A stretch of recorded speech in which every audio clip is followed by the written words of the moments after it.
Hello guys. तो उम्मीद है कि आप सब ठीक होंगे। आज का जो लेक्चर नंबर 4 है हमारा, वो हमारे टॉपिक लिमिटिंग रीजन पे है। आज हम जानते हैं कि लिमिटिंग रीजन होता क्या है। नाम से ही क्लियर है कि लिमिटिंग का मतलब होता है जो लिमिट में हो, और जो चीज़ लिमिट में होगी वो ख़त्म तो होगी ना। लिमिटिंग रीजन होता है ऐसा रीजेंट जो रिएक्शन में पहले ख़त्म हो जाए। ऐसा रिएजेंट जो रिएक्शन में पहले ख़त्म हो जाए उसको हम लिमिटिंग रिएजेंट कहते हैं। तो मैं इस बात को पहले लिखूंगा। मैंने यही लिखा, the reactant which get consumed first in the reaction is known as limiting reagent. मैं आपको एक एग्जांपल से समझाऊंगा।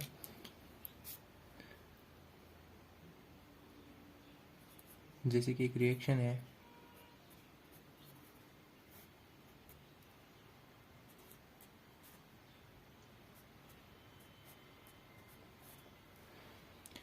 एक रिएक्शन मैंने यहाँ पे लिखी। क्या इसमें हम बता सकते हैं कि लिमिटिंग रिएजेंट कौन है?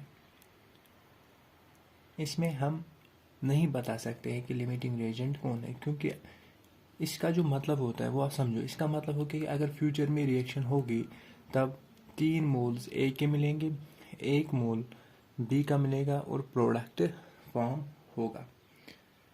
तो इससे हमें ये पता नहीं चलेगा कि लिमिटिंग रिएजेंट कौन है। सपोज मैं अगर लेता कि time t is equal to 0 पे इसके जो मोल्स हैं वो 5 मोल है, इसके मोल्स 4 मोल है,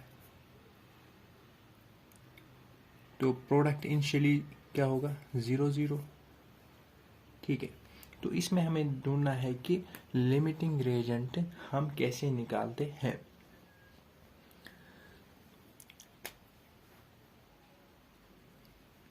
लिमिटिंग रिएजेंट निकालने के लिए हम क्या करते हैं, हम लिखते हैं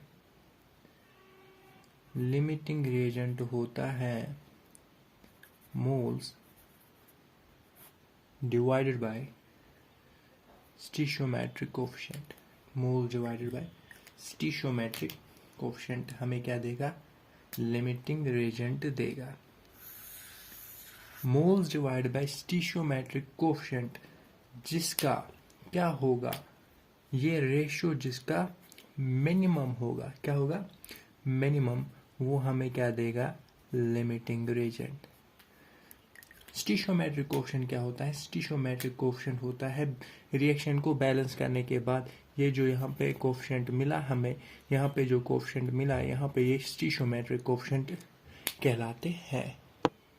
तो मैंने आपको बोला कि लिमिटिंग रिएजेंट निकालने के लिए हमें मोल्स पता होने चाहिए, डिवाइड बाय हम करेंगे उसका स्टिशियोमेट्रिक कोफिशिएंट। ये जो रेशियो हमें मिलेगा जिसका मिनिमम होगा वो LR होगा। इस एग्जांपल को अगर मैं देखूंगा जो हमने ऊपर रिएक्शन देगी, हम क्या करेंगे, मैं लिखूंगा कि इसके जो मोल्स हैं हमारे A के वो क्या है 5 डिवाइडेड बाय इसका जो स्टिशियोमेट्रिक कोफिशिएंट क्या है 3। दूसरा यहाँ पे हमारे पास B के मोल्स कितने हैं 4, इसका स्टिशियोमेट्रिक कोफिशिएंट 1 है। Moles divide by stoichiometric coefficient का रेशियो मिनिमम किसका आया 5/3 का। तो ये 5/3 हमें क्या मिला यहाँ पे, लिमिटिंग रिएजेंट। मतलब कि ऊपर वाली रिएक्शन में हमारे पास A क्या है, A हमारे पास क्या है, लिमिटिंग रिएजेंट। तो लिमिटिंग रिएजेंट को जानने के बाद हमें क्या पता चलता है, किस चीज़ के लिए ये लिमिटिंग रिएजेंट हमें ज़रूरत होता है। क्योंकि हम अगर हमें लिमिटिंग रिएजेंट इस चीज़ को लगता है कि हमें मालूम करना होता है कि हाउ मच कि C कितना फॉर्म हुआ होगा, D कितना फॉर्म हुआ होगा या B कितना कंज्यूम हुआ होगा। ठीक है, क्योंकि हमारे यहाँ पे क्या निकला, A हमारे को लिमिटिंग रिएजेंट निकला। तो A जब लिमिटिंग रिएजेंट निकला इसका मतलब क्या A पूरा का पूरा खत्म हो जाएगा, क्योंकि हमने क्या बताया, the reactant which get consumed first in the reaction, जो सबसे पहले कंज्यूम हो जाए या सबसे पहले रिएक्शन में डिसअपियर हो जाए उसको हम कहते हैं लिमिटिंग रिएजेंट। तो लिमिटिंग रिएजेंट यहाँ पे ए निकला, तो बी तो कुछ बचेगा ना, वो भी हम किसे निकालते हैं, इसी लिमिटिंग रिएजेंट से।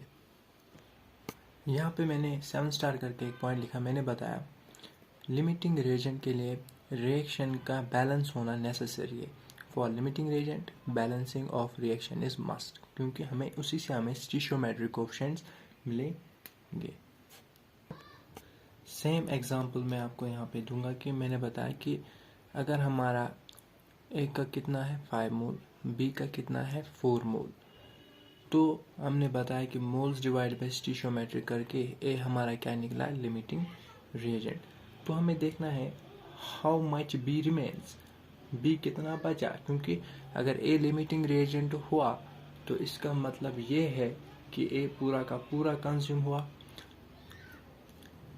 क्या हम ये भी कैलकुलेट कर सकते हैं कि how much see is formed and how much D is formed also, ठीक है।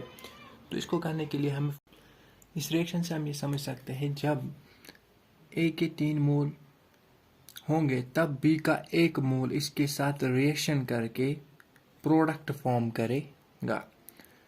तो हमने बताया T इज इक्वल टू 0 पे इसके 5 मोल्स हैं तो इसके 4 मोल्स है। तो इसको फॉर एग्जांपल मैं अगर मानता कि ए का x पार्ट कन्वर्ट हुआ होगा, इसको मैं ऐसे लिखूंगा कि 5 माइनस 3x, तब इसका क्योंकि 5 इसके मोल्स है माइनस क्या किया माइनस 3x, तब इसका 4 माइनस x आएगा। तो यहाँ पे बनेगा 5x, इधर बनेगा 7x, ठीक है। क्योंकि हमने बताया कि a क्या है, a लिमिटिंग रिएजेंट है, यानी a किसके बराबर होना चाहिए, अब 0 के बराबर होना चाहिए, यानी मैं लिखूंगा 5 माइनस 3x किसके बराबर होगा, 0 में, क्योंकि लिमिटिंग रिएजेंट पूरा का पूरा खत्म हो जाता है, ठीक है। तो हमें यहाँ पे x की वैल्यू क्या आई 5/3,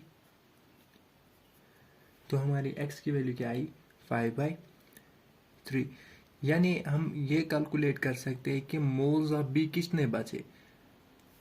तो मैं इधर लिखूंगा 4 माइनस 5/3, तो ये कितना फॉर्म होगा, C कितना फॉर्म होगा 5 इंटू 5/3, D कितना फॉर्म हुआ होगा 7 इंटू 5/3।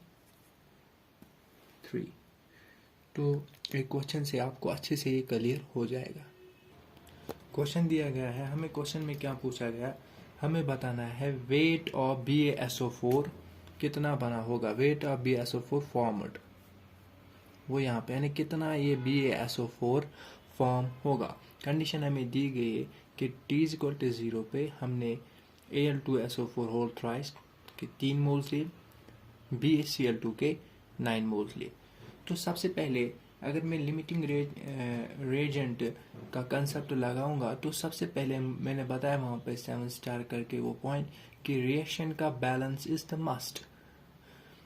तो इधर मैं क्या कहूँगा, क्योंकि Al2 है, इधर एल्युमिनियम क्या है 1, तो सबसे पहले मैं रिएक्शन को बैलेंस करूँगा, इधर क्या लगाऊंगा 2, ठीक है।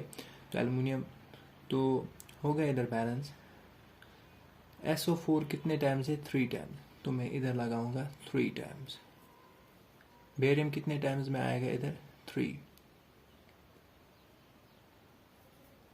अब रिएक्शन हो गई है बैलेंस, तो मैं लिमिटिंग रिएजेंट निकालूंगा साइड में,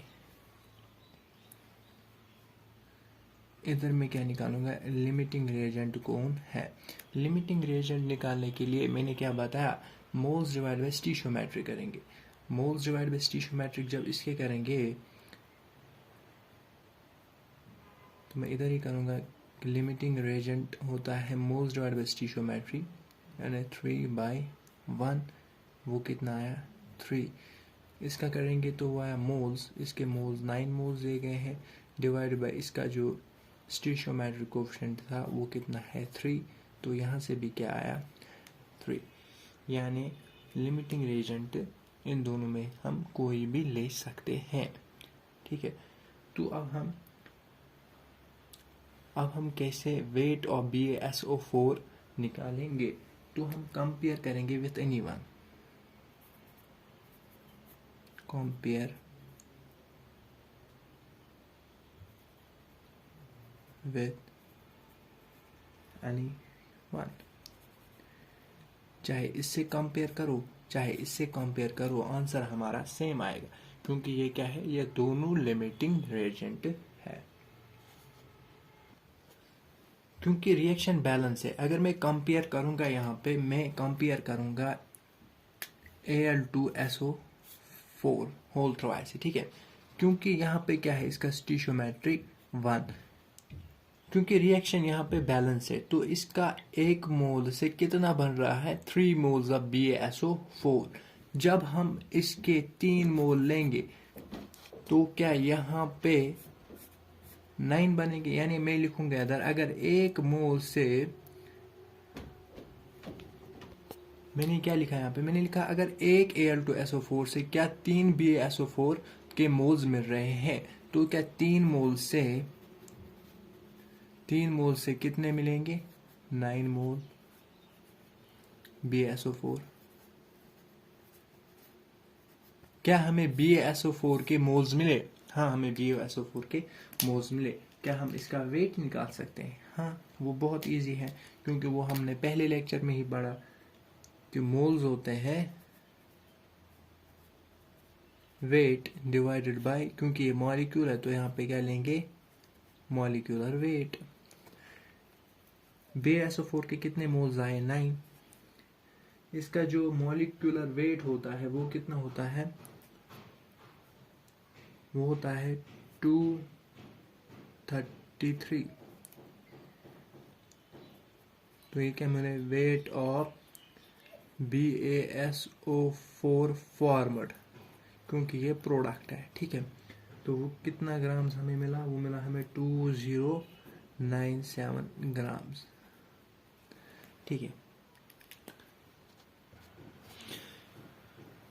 ये अच्छा क्वेश्चन है, तो फिर से मैं इसको रिपीट करूंगा कि हमने इस क्वेश्चन को सॉल्व कैसे किया। हम क्वेश्चन में पूछा गया है कि वेट ऑफ BaSO4 फॉर्मड, अगर हमें ये रिएक्शन दी गई, सबसे पहले हमने रिएक्शन को क्या किया, बैलेंस। रिएक्शन को बैलेंस करने के बाद हमने ढूंढा कि लिमिटिंग रिएजेंट कौन है। लिमिटिंग रिएजेंट, क्योंकि इनका जो मोल्स डिवाइड बाय स्टीशियोमेट्रिक कोएफिशिएंट था, वो दोनों का क्या आया, सेम आया। जब दोनों का सेम आया तो हमने कंपेयर किसी एक से करना था। तो मैंने बताया कि अगर 1 मोल Al2SO4 होल थ्रो आई से 3 मोल्स ऑफ BaSO4 मिल रहे हैं, तो 3 मोल से हमें कितने मिलेंगे, 9 मोल। क्योंकि हमें BaSO4 के मोल्स 9 मोल्स मिले, तो मोल किसके बराबर होता है, weight divided by molecular weight, क्योंकि BaSO4 क्या है, एक मॉलिक्यूल। मोल हमें 9 दिया, मल्टीप्लाइड करा इसका मॉलिक्यूलर वेट से, तो हमें क्या है, वेट ऑफ BaSO4 फॉर्मड, उसका जो आंसर आया वो 2097 ग्राम्स आया। क्वेश्चन नंबर 2 की अब एग्जांपल देंगे सेम टॉपिक पे। तो हमें क्या दिया गया, 4NH3 5 टाइम्स O2 से हमें 4NO प्लस H2 दिया गया है।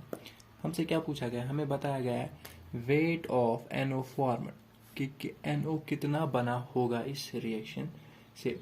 सबसे पहले मैंने क्या बताया, हमें क्या करना है, always compare with limiting reagent. तो मैं वो इधर आपको लिखूंगा,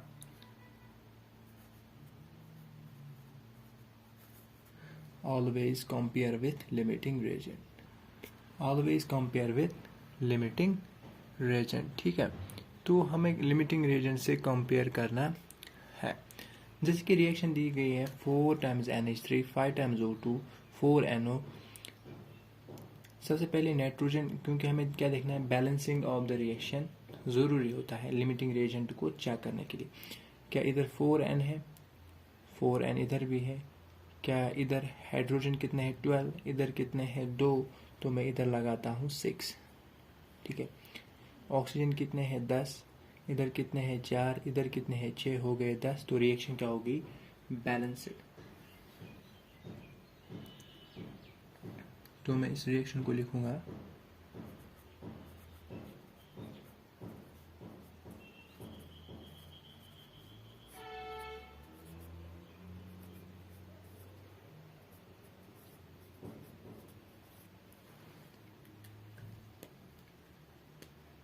हमें क्या देखना है, हमें देखना है कि लिमिटिंग रिएजेंट कौन है।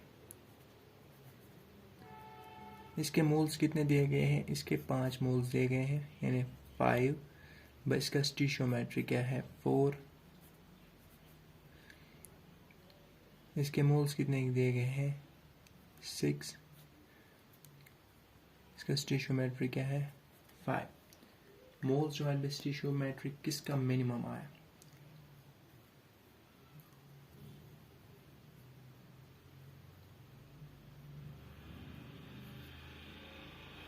O2 का। तो मैं यहाँ पे लिखूंगा 5 क्योंकि इसके मोल्स कितने हैं NH3 के 5 माइनस 4x, 4x का क्योंकि 4 इसका क्या है स्टीशियोमेट्रिक, और हम क्या मानते हैं कि x पार्ट इसका रिएक्टेंट क्या होता है। तो इधर क्या लेंगे हम, इधर हमारे पास कितने मोल्स है, इधर हमारे पास 6 मोल्स है यानी 6 माइनस 5x, ये हमें क्या दिया गया है O2 के कितने मोल्स है 6 माइनस इसका स्टीशियोमेट्रिक कितना है 5, और x पार्ट हमने क्या माना है कि रिएक्टेंट क्या होगा, वो इसने हमें क्या दिया होगा, इसने हमें दिया होगा 4x प्लस 6x। ठीक है, तो हम क्या, क्योंकि जो O2 है वो क्या है यहाँ पे लिमिटिंग रिएजेंट, और जो लिमिटिंग रिएजेंट रहता है वो रिएक्शन में सबसे पहले ख़त्म होता है, यानी वो किसके बराबर होता है 0 के, यानी हम लिख सकते हैं 6 माइनस 5x बराबर किसका 0, क्योंकि ये पूरा का पूरा क्या हुआ होगा कंज्यूम।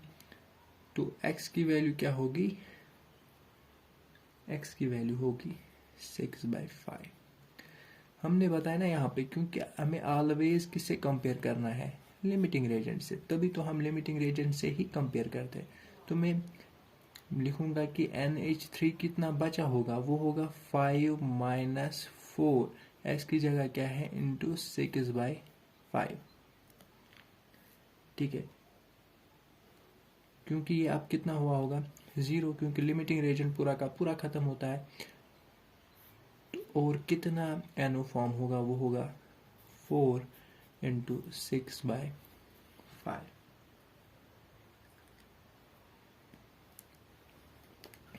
हमें क्या मिले, हमें NO के क्या मिले, हमें NO के मोल्स मिले 4 इंटू 6/5, और ये कितना बना होगा, वाटर कितना बना होगा उसको भी हम लिखेंगे, होगा 6 इंटू 6/5। मुझे किससे काम लेना है, मुझे फाइंड करना है वेट ऑफ NO। क्या मुझे मोल्स मिल गए NO के, हाँ वो कितना आया 24/5। तो मैं इसको इधर करूँगा, मैं लिखूँगा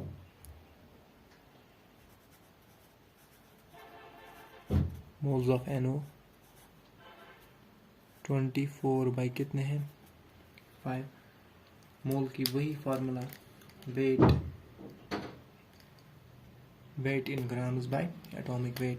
तो वहाँ से हमें जो वेट मिला, वेट ऑफ NO, वो हमें मिला 24/5 इंटू क्या करेंगे NO का मॉलिक्यूलर वेट वो 30 आएगा।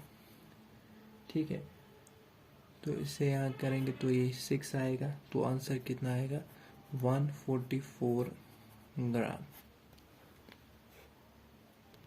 अब हम मूव करते हैं नेक्स्ट टॉपिक पे, वो है POAC। POAC रूल क्या है, प्रिंसिपल ऑफ एटम कंजर्वेशन। वो भी यही है, उसमें क्या है, अगर जैसे कि यहाँ पे हमें पहले रिएक्शन को बैलेंस करना पड़ता है, ठीक है, फिर हम निकाल सकते हैं कि हाउ मच ए रिमेन्स या how much product is form. ठीक है, POAC में लगाने में क्या यही हमारे पास होता है कि हम अगर रिएक्शन बैलेंस ना हो तब भी हम निकाल सकते हैं कि कितना रिएक्टेंट और प्रोडक्ट फॉर्म होगा, वो हम अभी देखते हैं। अब हम टॉपिक की बात करेंगे POAC रूल यानी principle of atom conservation. Principle of atom conservation हमें क्या बताता है, अभी जो हमने लिमिटिंग रिएजेंट के बारे में पढ़ा उसमें हमने क्या बोला आपको, लिमिटिंग रिएजेंट के बारे में हमने बताया कि उससे हमें पता चलता है कि रिएक्टेंट जो बचा होगा वो कितना होगा, प्रोडक्ट कितना फॉर्म होगा। ठीक है, वो हम किससे बताते हैं, लिमिटिंग रीजन से। मगर वहाँ पे मैंने 7 स्टार करके एक पॉइंट भी बताया था, मैंने बताया था वहाँ पे कि हमें क्या ज़रूरी होता है वहाँ पर, बैलेंसिंग ऑफ द रिएक्शन। क्योंकि एग्ज़ाम के टाइम में हमें, या किसी भी जब भी हम कोई एग्ज़ाम देते हैं, तो वहाँ पे हमें उतना टाइम नहीं होता कि हम रिएक्शन को बैलेंस करें। तो हम क्या कहते हैं, व्हेन रिएक्शन इज़ अनबैलेंस्ड, तब हम कौन सा रूल लगाएंगे, POAC रूल लगाएंगे। ठीक है, जैसे कि मैं एक रिएक्शन की एग्जांपल दूंगा, इसी से मैं समझाऊंगा कि POAC क्या बता रहा है।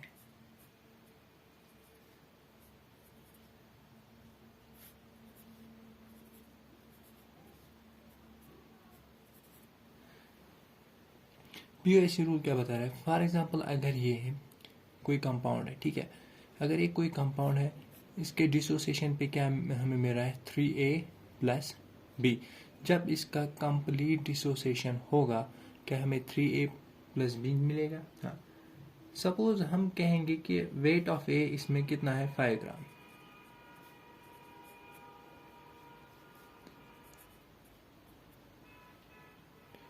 वेट ऑफ ए कितना होगा इसमें, 5 ग्राम। जब कंप्लीट डिसोसिएशन होगा, क्या इसमें भी 5 ग्राम ही होंगे, क्योंकि मास कंजर्वेशन ही तो है ना यहाँ पे, जितना यहाँ से इसके कंप्लीट डिसोसिएशन पे हमें यहाँ पे मिलेगा। ठीक है, तो हमने यहाँ से क्या समझा कि हमने समझा कि वेट ऑफ ए जो है वो 5 ग्राम है, जो का इस कंपाउंड में ए का वेट कितना है, 5 ग्राम। जब इसका कंप्लीट डिसोसिएशन होगा, तब क्या यहाँ पे भी 5 ग्राम हो गए प्रोडक्ट में, क्योंकि जितना लिए थे उतना ही लेंगे। ठीक है, वेट जब बराबर आया, इसका मतलब क्या, मोल्स भी कंजर्व होंगे। हाँ, मोल्स भी कंजर्व होंगे। इसी को हम POAC, मैं अब एक और एग्जांपल आपको दूंगा जिससे आपको समझ में आएगा। जैसे कि हमारे पास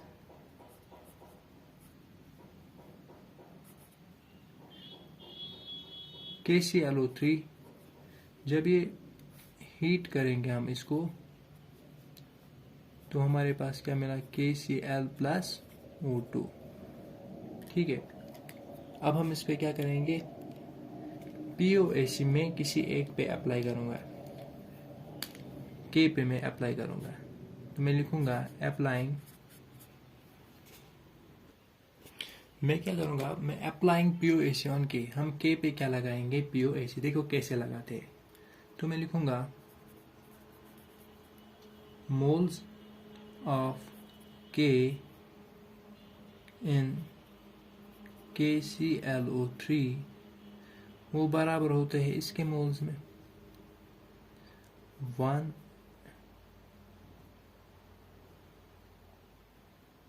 मोल्स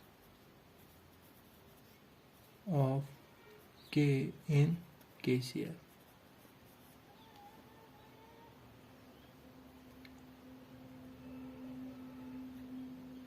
इसी तरह अब हम POAC किस पे लगाएंगे, अब हम ऑक्सीजन पे POAC लगाएंगे, तो मैं लिखूंगा moles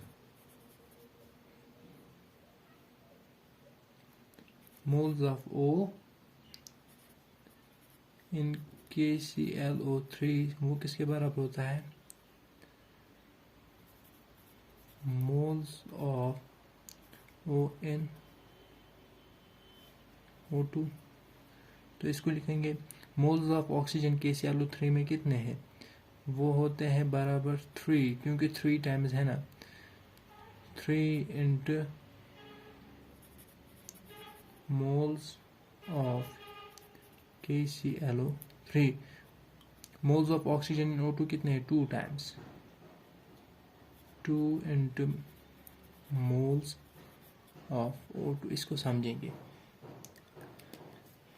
moles of oxygen in KClO3, वो मैं कहता हूँ वो 3 टाइम्स है moles of KClO3। For example, जैसे कि वहाँ पहले लेक्चर पे में भी हमने आपको बताया कि मोल्स ऑफ KClO3 का जो मोल्स का जो नंबर होता है, फॉर एग्जांपल अगर वो n है, तो ऑक्सीजन के मोल्स कितने होंगे, 3 टाइम्स n। ठीक है, वही मैंने लिखा, 3 इंटू मोल्स ऑफ KClO3। इधर क्या लिखेंगे, 2 इंटू मोल्स ऑफ O2। हमने मोल्स को क्या किया, कंजर्व किया। ठीक है, तो यही तरीका होता है POAC को लगाने के लिए। मैंने एक रिएक्शन दी यहाँ पे CXHYOZ, जब ऑक्सीजन CO2 प्लस H2O मिलता है। अब मैं यहाँ पे आपको समझाऊंगा कि POAC हम कैसे लगाते हैं। क्या मैं बताऊंगा कि जितने मोल्स कार्बन के यहाँ पे होंगे, क्या उतने ही मोल्स कार्बन के यहाँ पे होंगे?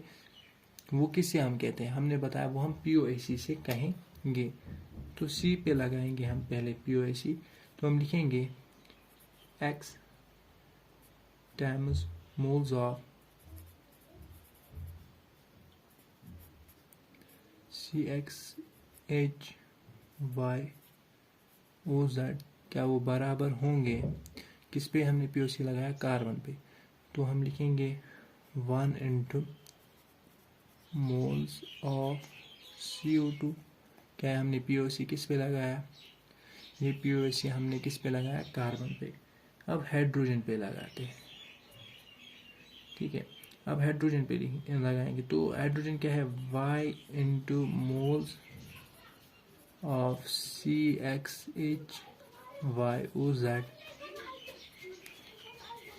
वो किसके बराबर होगा यहाँ पे?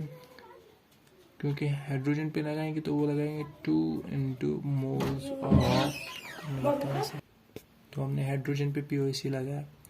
इसी तरह हम ऑक्सीजन पे POAC लगाएंगे। हम लिखेंगे Z into moles of CXHYOZ, वो बराबर होगा, क्योंकि ऑक्सीजन केवल इधर ही नहीं है, इधर भी ऑक्सीजन है, ठीक है। तो इसके भी मोल्स हमें लेने पड़ेंगे। तो इधर लिखेंगे plus 2 into moles of O2, ठीक है। तो इधर क्या है? इधर ऑक्सीजन के मोल्स इसमें भी है, इसमें भी है। तो हम लिखेंगे 2 into moles of CO2 plus 1 into moles of O2, ठीक है। तो ये POAC को लगाने का तरीका होता है। अब हम POAC के ऊपर ही एक क्वेश्चन करेंगे, जिससे आपको और ज़्यादा क्लियर हो जाएगा कि कैसे POAC से हमारे जो लिमिटिंग रीजन के क्वेश्चन है वो बहुत आसान हो जाते हैं। तो हमें क्या निकालना है? जैसे कि हमारे पास क्वेश्चन दिया गया है, फास्फोरस प्लस ऑक्सीजन P4O10 बनाता है, फिर रिएक्शन करता है BaCl2, ये भी एक्सेस में, तो ये बनाता है Ba3 बेरियम फॉस्फेट, ठीक है। तो हमें जैसे कि हमें क्वेश्चन में बताया गया find the weight of barium phosphate, इसका वेट हमें निकालना है, ठीक है। तो मैं आपको बताऊंगा कि कैसे POC लगा के आपको ये निकाल सकते हैं। क्योंकि ये एक्सेस में है, क्या है ये? एक्सेस में। तो ये क्या बना? ये बना लिमिटिंग रिएजेंट। लिमिटिंग रिएजेंट यानी P4 क्या बना? Limiting reagent. लिमिटिंग रिएजेंट का मतलब क्या होता है? यानी कि अगर ये 31 ग्राम है, क्या ये पूरे के पूरे 31 ग्राम इधर होंगे? होंगे कि नहीं होंगे? पूरे के पूरे 31 ग्राम इधर होंगे, ठीक है। क्योंकि यहाँ पे जब रिएक्शन हुई तो यहाँ पे क्या मिला? 31 ग्राम फास्फोरस का, ठीक है। तो ये यहाँ पे एक्सेस में है, मतलब ये जो 31 ग्राम फास्फोरस के थे, क्या ये 31 ग्राम फास्फोरस इधर के ही भी है, ठीक है। पूरा का पूरा फास्फोरस हमें कहाँ मिला? इधर। यानी यहाँ पे कितना मिला हमारी फास्फोरस? 31 ग्राम।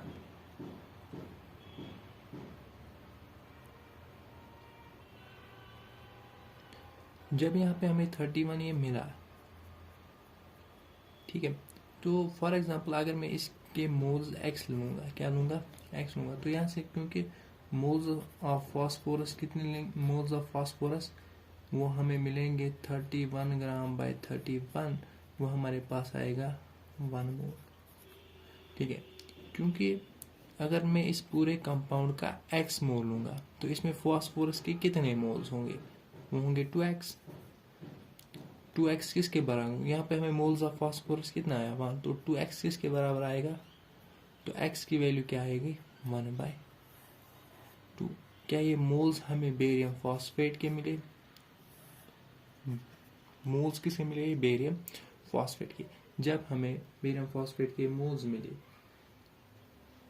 जब इसके मोल्स मिले, क्या हम मल्टीप्लाई करेंगे एटॉमिक वेट से, क्या हमें आंसर मिलेगा? तो मैं लिखूंगा weight of Ba3PO4 whole twice वो बराबर होता है 1/2, क्योंकि जो हमारे पास मोल्स निकले, इनटू मॉलिक्यूलर वेट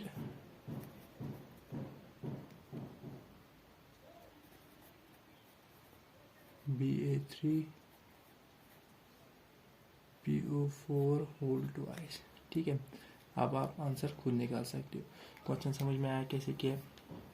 एक और बार इसको मैं समझाता हूँ कि कैसे लिमिटिंग रिएजेंट से हमारे क्वेश्चन आसान हो जाते हैं। हमारे पास क्या दिया गया है? फास्फोरस और ऑक्सीजन। फास्फोरस और ऑक्सीजन दिया गया है, क्योंकि ऑक्सीजन एक्सेस में है तो ये ख़त्म नहीं हो सकता है। लिमिटिंग रिएजेंट क्या है? 31 ग्राम। और हम यहाँ पे एक्सेस जब ऑक्सीजन में दें तो इसमें लिमिटिंग रिएजेंट, इसमें हम POAC नहीं लगा सकते। ठीक है, तभी हम यहाँ पे किस पे लगा रहे हैं? फास्फोरस पे, क्योंकि एक्सेस में ये लिमिटिंग रिएजेंट, तो ये पूरा का पूरा खत्म हो जाएगा, ये प्रोडक्ट में कन्वर्ट होगा। यानी P4O10 में फास्फोरस के कितने ग्राम? 31 ग्राम। फिर रिएक्शन हो गई BaCl2, ये भी एक्सेस में, तो ये बना यहाँ पे फिर से लिमिटिंग रिएजेंट। क्या बन गया यहाँ पे? Limiting reagent. मतलब ये पूरा का पूरा यहाँ खत्म हो जाएगा। खत्म होके क्या ये इसमें पाया जाएगा? हाँ। फिर हमने क्या अज्यूम किया? हमने बताया कि सपोज अगर हमारे पास बेरियम फॉस्फेट के X मोल्स है, क्या हो गए? इस पूरे कंपाउंड के जो मोल्स हमारे पास है वो हमने क्या लिए? वो हमने X के बराबर लिए। ठीक है, फिर क्योंकि हमें ये भी पता है कि अगर इसके X मोल्स है तो फॉस्फेट के कितने मोल्स होंगे? वो होंगे 2X। 2X किसके बराबर होता है? 1, क्योंकि फॉस्फोरस के 31 ग्राम है, डिवाइड बाई इसका एटॉमिक वेट डिवाइड किया तो एक मोल आया, तो 2X किसके बराबर है? 1। तो X की वैल्यू क्या आई? 1/2। यानी बेरियम फॉस्फेट के मोल्स कितने आए? 1/2। तो वेट ऑफ बेरियम फॉस्फेट को कैलकुलेट करने के लिए हमने 1/2 इंटू मॉलिक्यूलर वेट से इसको मल्टीप्लाई किया, फिर जो आंसर निकला वो आप लिखेंगे। ओके, आज के लिए इतना ही। Thank you. Like, share and subscribe channel को ज़रूर करना।